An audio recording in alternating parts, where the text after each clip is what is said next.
Man, this is one that I might actually react to.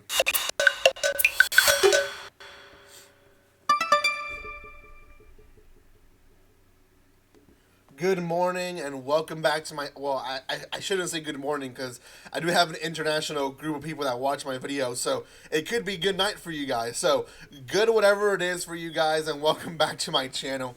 We're going to be doing the first impressions on I'm Standing on a Million Lives. Um, it's a pretty good anime, and to be honest, when I saw it and read about it, I was thinking, you know what? I might not watch this one past maybe one or two episodes. And now that I've seen the first episode, I'm very intrigued. I really want to know what happens next. And it's a very special way to kind of do an isekai. And before I continue, a few things. If you have not done so by now, make sure you do subscribe to my channel.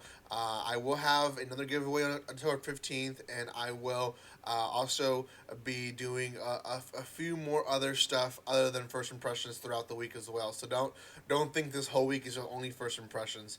Today though will be only first impression videos. I have at least three, maybe a fourth one or a fifth one coming out today. So make sure you keep up with all of them. Guys, if you haven't followed me on TikTok or Twitter, go and do that. You guys will get more recommendations through those social media accounts, and I do appreciate all the love and support you show this channel. Okay, the episode itself has really two halves, and this is the intro to the entire anime. So I know for a fact that um, the second episode won't be this way. I don't know. I think it won't. So we meet this guy, and he essentially is. He really loves video games, but doesn't like high school, doesn't like life and stuff like that. Now, I will say for Japanese culture, that's strange. Most Japanese people love high school. I actually have been seeing Japanese culture videos because I want to learn more about how artists, how um, directors really do stuff in anime, and learning stuff like this shows me where the writer is taking this story. This is very unusual for a guy to not like his high school time. So he doesn't like his high school time. He doesn't want to do any clubs, but he's called out by his teacher at one point, saying that he needs to be a club. Now, throughout the entire part of the episode, he's seeing this girl who a lot of guys are in love with, right? She's, I think, a tennis player or something like that. She's really good. She's smart. And at the same time, she has this other friend who's also very cute, and everyone is like gaga for them being best friends, stuff like that. I'm sure they have their imagination going wild with the girls. At this point of the episode, though, he's being called out by the teacher saying, "Hey, you need to be active somehow. You need to be in a club." And he's there in the front, and he's looking at the two girls are waiting there. And he's like, well, maybe they want to talk to me about something. So he quickly just tells the teacher something so he can go out, and he turns around and says, hey. And it's like, wait, where do they go? And he's like, well, that's my luck. And in the board, you can see different little flowers being formed. And he finally notices that the room has gone still, and it's transforming into something different. So he's taken to a new world. This new world is treated like a game very much. He's able to see his weapon menu and stuff like that. And the girls teach him. The girls um, actually, I guess, in some way brought him to this world, and they're excited about it because it's the first time they have a boy. Now, we think that these girls are strong, but eventually, through comedy, we find out that these girls are actually pretty weak. One is a mage and can only do basically blow air twice as powerful as a human, so not really that powerful. The other girl is a warrior who is afraid of fighting, so not very strong.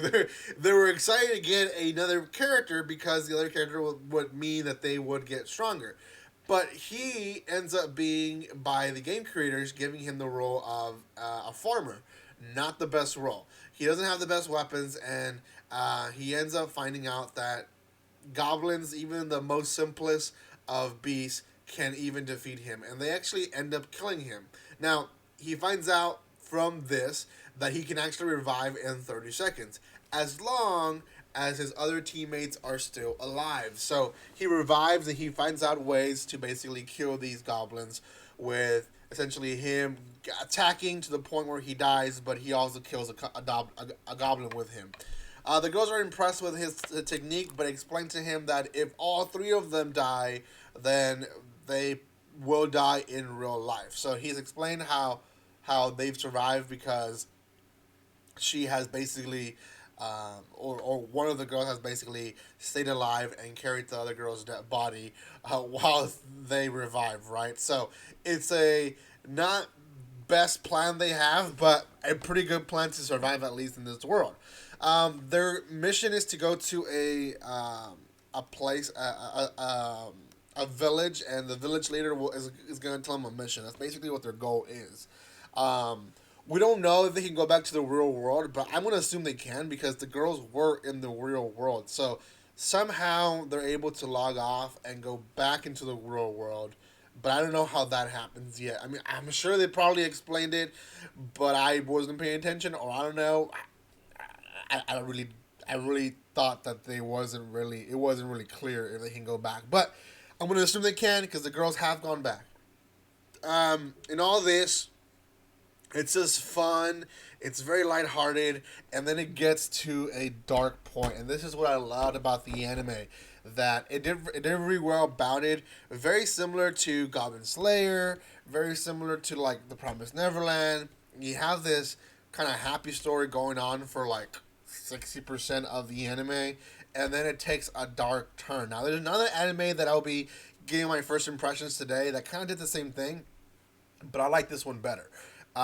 They're sitting in a campfire. He's like, "Hey, I'll be back," and he leaves. When he comes back, there's this huge monster who has stepped down on one of the girls, the warrior girl, and she's basically cut in half. And then the other girl is on his hand, and he sees the guy eat her head off, and the guy's freaking out. So he grabs the half body of the dead girl and starts running. He's like, as long as I stay alive, they will regenerate and revive. Well, he runs basically, I guess, all night because when they're talking again, it's morning, and they realize that the girl, when she revived, she hasn't been able to regenerate her. I think it was left hand, and she's like, I think it's because the guy ate it. So he's like, so if it's that's the reason, then our friend has not regenerated because she got her head eaten by this guy. So how is that going to work? Is she completely dead? They don't precisely know. So what ends up happening is they end up at the village, and their mission is to kill that same monster. They're like, we can't. This warrior, she has no power, and plus she's not brave. And then I don't have any weapons, and I have no power either because I'm a farmer. I'm not a warrior. I'm not a mage. So the end of the episode is really the guy making up his mind, saying, you know what, I've defeated so many other games in my own way. I'm going to do it. So he tells the girl, stay here in the village. I'm going to go and kill this guy my own way. I can regenerate. I know how. I'll be able to figure it out and kill this monster. And he goes, and he has a serious face, and then he smiles. And while he's smiling, in his thoughts, he's like, this world might be, bad. I'm paraphrasing.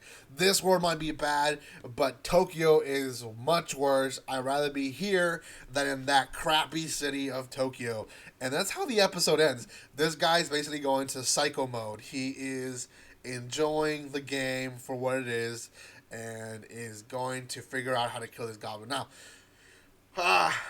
the anime itself holds pretty well on itself, and I think it did a great job with the twist. I think it did a great job with giving us this story of isekai where I almost feel like they can go back and forth, and we'll probably see more of their high school life. I kind of feel that just because the end credits we saw them in their high school clothes. I believe it was this anime. So yeah, I believe we're gonna see more of them as high school students. So I think it's an great job of doing a mixture of both, as well as building this light-hearted episode and giving us then this dark scene and making us go, what the heck is going on? So out of 10, I'm gonna give this one a 8 out of 10. I think this one's gonna be highly spoken about.